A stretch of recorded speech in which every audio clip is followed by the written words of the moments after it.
guys? What is happening? This is the Club of the Man 1993 coming at you for the next of my retro Royal Rumble recap and review series videos continues as we will now look back at the 1991 Royal Rumble match. This was the last match, I believe, that did not have a stipulation involved in it, even though the winner of this Royal Rumble match did get a title opportunity at WrestleMania.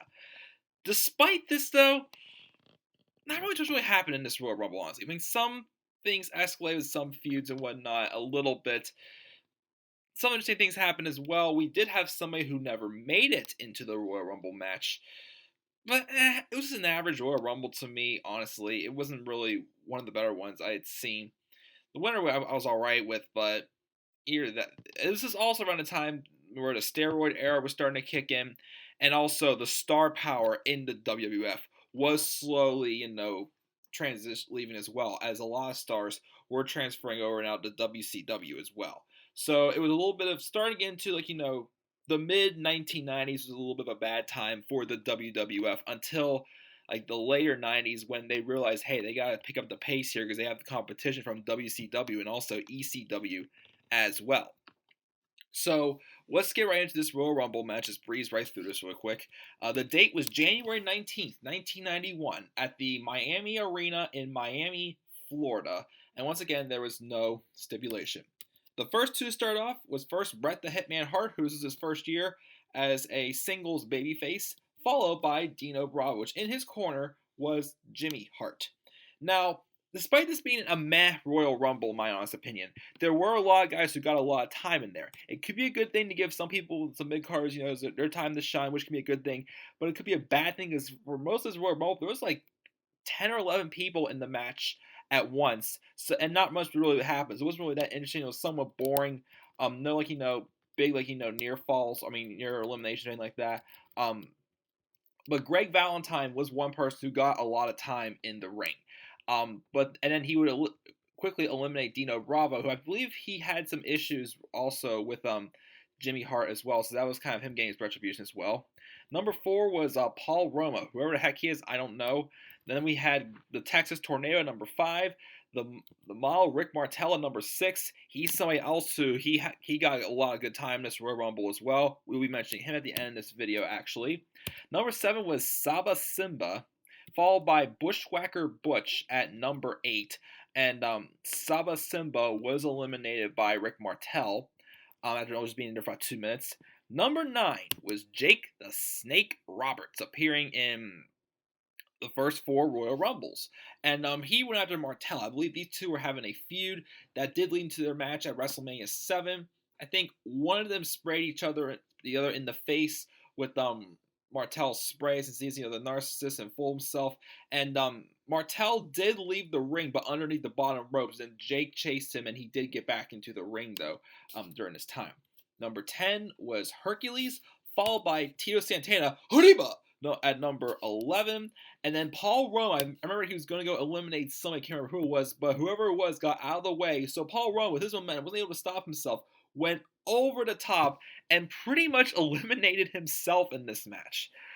Yeah, pretty embarrassing, honestly. Number 12. Well, we didn't hear the gong yet, but it was the Royal Rumble debut of The Undertaker. And of course, this time Taker debuted in 1990 at Survivor Series as a heel. He was managed that time by Brother Love.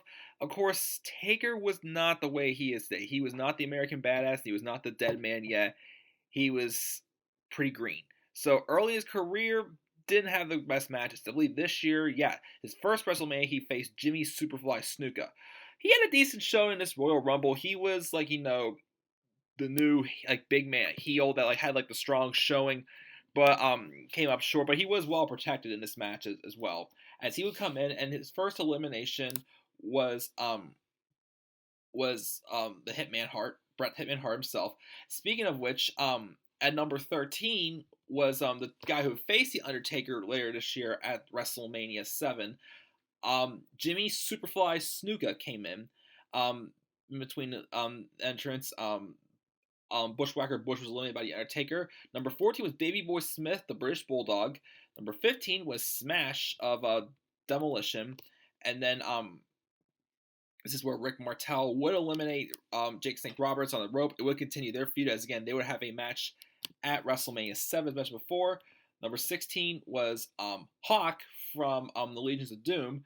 Number 17 was Shane Douglas. Who was he? Don't really remember, but he got a lot of time in this Royal Rumble as well. And then Texas Tornado was eliminated by The Undertaker. And then Hawk eliminated Jimmy Superfly Snuka. Now, this is an interesting one. Number 18 was the Macho Man, Randy Savage.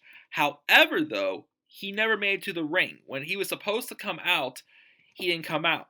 And he never made it, and he was considered eliminated whenever the next entrant, number 19, which was Animal from Legions of Doom, when he came out. And apparently, because this was the night where he was involved in that feud with the Ultimate Warrior, and of course Warrior kept losing based on matches because of the interference by Sensational Sherry. This would lead to that iconic career versus career match, even though the Macho Man was back again the following year, which I believe was his last WrestleMania before going to WCW. But he had that iconic career versus career match against this Warrior at WrestleMania 7.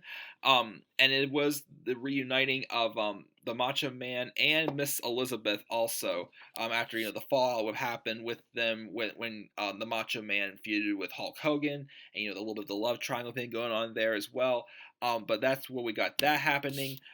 So because of what happened earlier tonight, the Macho Man had left the arena to avoid Warrior.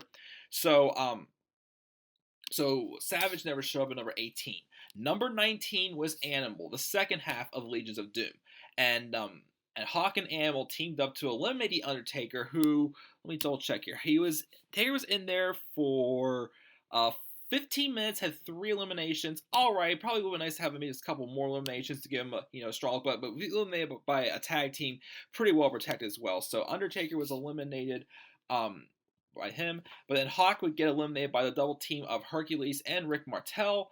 Number 20 was Crush. 21 was Hacksaw Jim Duggan, the winner of the first ever Royal Rumble match. He got a nice reaction. Number 22 was Earthquake, who was currently feuding with the man who won this Royal Rumble match. We'll talk about him shortly.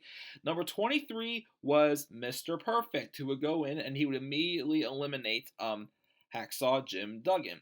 Number 24 was the immortal Hulk Hogan, who came in and started, raising havoc as, his energy, just got the crowd pumping up as well as he was, the top guy as always at this time. He would eliminate Smash, and him and Earthquake were involved in the feud this time. Number 25 was Haku, and then Greg the Hammer Valentine would be eliminated by Hulk Hogan after he was in there for quite some time. I'll share his time at the end.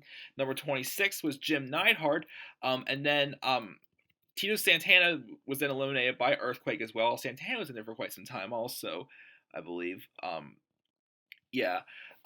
Then Bushwhacker Luke came out at number 27 doing his usual walk and whatnot. But he came in there, and in 4 seconds, he was immediately eliminated by Earthquake. When he was eliminated, he just continued doing his little goofy little looking walk.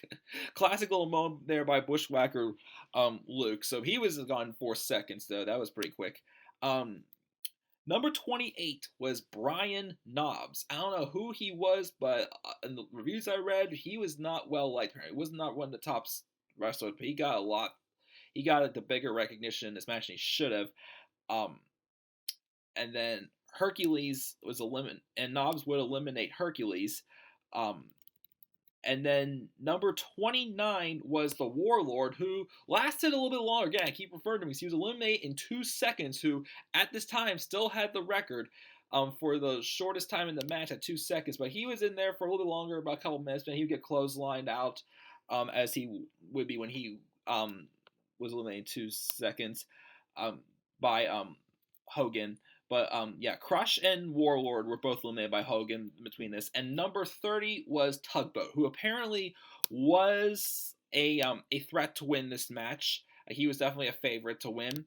But this time, let me see here, we had Tugboat, Douglas, Mr. Perfect, Neidhart, Haku, Martel, British Bulldog, Brian Knobbs, Earthquake, and Hogan in there. Yeah, we had I think 10 people in the match once number 30 hit. That was still, again, there was still a lot. Usually down to like 6 or 7, but yeah, like it was just packed. Not much really happened. It was just kind of boring and just a bunch of weak booking, pretty much. So once Tugboat came in, Shane Douglas got eliminated by Brian Knobbs, and then Tugboat got eliminated by Hulk Hogan. Uh, the British Bulldog eliminated Mr. Perfect. Jim Neidhart was eliminated by Rick Martel. The British Bulldog also eliminated Haku, but then the British Bulldog eliminated Rick Martel finally. And then the final four was Earthquake, British Bulldog, Brian Knobbs, and the immortal one himself, Hulk Hogan. The final four, Earthquake and Knobbs would team up to eliminate the British Bulldog. And then they would try to double team on Hogan, of course, as well, because this time Hogan was in a feud with Earthquake. But then Hogan would then get the upper hand on Knobbs, so it would come down to just Hogan and Earthquake. And then Hogan would eliminate Earthquake, and for the second year in a row, for the first time, Hulk Hogan becomes the first person to win multiple Royal Rumble matches. So for 1990, it was Hogan. 91, it was Hogan again. I'm feeling a bit better about this one though, because Hogan won last year as the champion, which again I just felt weird that like the champion win the Rumble. But again, the stakes are not set as higher as they were now for the Royal Rumble back then. So I guess it's a little bit of an exception. And the strange part was this could have given the idea also of what it is, because Hogan would eventually still become the #1 contender for Sergeant Slaughter's World Wrestling Federation Heavyweight Championship. This was when he returned to WWF and he turned heel, turning on America pretty much. So it was that match, the decent main event match at WrestleMania 7 between Slaughter and Hogan. It was alright. It wasn't one of Hogan's best main events. I think, well, not compared to his one against Psycho Sid. That was meh. And then, of course, him just winning a title off of Yokozuna at WrestleMania 9 was just completely random and just ended a really crappy show that was that year at Caesar's Palace. But yeah, Hogan winning, that's cool. So let's just go through the times as always again, and eliminations. So starting at #1, Bret Hart entered #1. He lasted 20 minutes and 33 seconds, no eliminations. Dino Bravo was only in there for 3:06, no eliminations. Greg the Hammer Valentine was in there for 44 minutes and 3 seconds with 1 elimination. Paul Roma was in there for 14 minutes and 5 seconds. He had no eliminations. He was eliminated by himself. Like as I said before, his momentum caused him to fall out. Texas Tornado was in there for 24 minutes and 17 seconds. No eliminations. Eliminated by The Undertaker. Rick Martel. Arriba! I mean, that's Tito Santana. Sorry, wrong person. Never mind. My bad. He was in there for 52 minutes and 17 seconds. 4 eliminations. Him and Undertaker probably the two, strong heels in this match. There wasn't really much of a stable in here that teamed up to like wreak havoc. So it's just 2 separate heels, which was Martel and Undertaker. Saba Simba was only there for 2 minutes and 27 seconds, no eliminations. Bushwhacker Butch, 10 minutes and 7 seconds, no eliminations. Jake the Snake Roberts, no eliminations, but he was in there for 12 minutes and 58 seconds. Hercules was in there for 37 minutes and 36 seconds, 1 elimination. Tito Santana, now I can say it, Hariba, was in there for 20 minutes and 23 seconds, no eliminations. The Undertaker came in at #12. He was in there for 14 minutes and 16 seconds, 3 eliminations. #13 was Jimmy Superfly Snuka. He was only in there for about 8 minutes and 6 seconds, no eliminations. 14 was the British Bulldog, 36 minutes and 43 seconds, 3 eliminations. #15 was Smash, 18 minutes and 22 seconds, no eliminations. #16 was Hawk, 6 minutes and 37 seconds, 2 eliminations. Shane Douglas was #17, 26 minutes and 23 seconds, no eliminations. #18 was supposed to be the Macho Man Randy Savage, but he did not show up, so he had no eliminations. #19 was Animal. He was in there for 6 minutes and 39 seconds, 1 elimination. #20 was Crush, 18 minutes and 34 seconds, no eliminations. #21 was Hacksaw Jim Duggan. He was in there for 4 minutes and 44 seconds, no eliminations.